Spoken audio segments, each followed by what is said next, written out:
Le 31 octobre prochain, il faudra se méfier des sourires effrayants des citrouilles d'Halloween.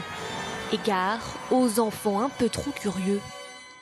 Mais avant de devenir des figures effrayantes de cette fête populaire, les citrouilles et autres cucurbitacées sont cultivées ici sur l'exploitation d'Olivier Rialan. Spécialisé dans les courges, il propose de très nombreuses variétés, aussi bien comestibles que décoratives.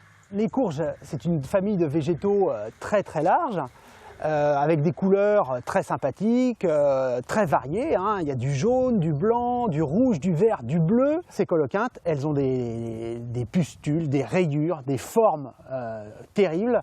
Et quand on a des produits attractifs, on peut les proposer en fleuristerie, en ornement, en déco. Appelée la jack-o'-lanterne, cette courge est la variété par excellence des figures cauchemardesques d'Halloween. Pourtant, rien n'empêche d'en utiliser d'autres un peu plus méconnues. Pour Halloween, on peut utiliser un peu ce qu'on a sous la main. On peut utiliser des potirons rouges, on peut utiliser des musquets de Provence. Pour une animation que nous devons faire ce dimanche, on a préparé une diversité de produits. Vous voyez, on va montrer des citrouilles assez originales, bleu-gris.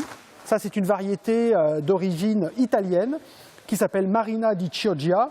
Mais si Halloween est une période à ne pas manquer pour cet agriculteur, elle reste pourtant très anecdotique. Sur 300 tonnes de courges à l'année, celle d'Halloween représente moins d'1% de la production globale. On m'avait demandé il y a quelques années, on m'avait commandé 10 000 pièces. Donc là, il fallait en mettre en place 1 hectare. Et en fait, ces grosses commandes, je ne les ai plus.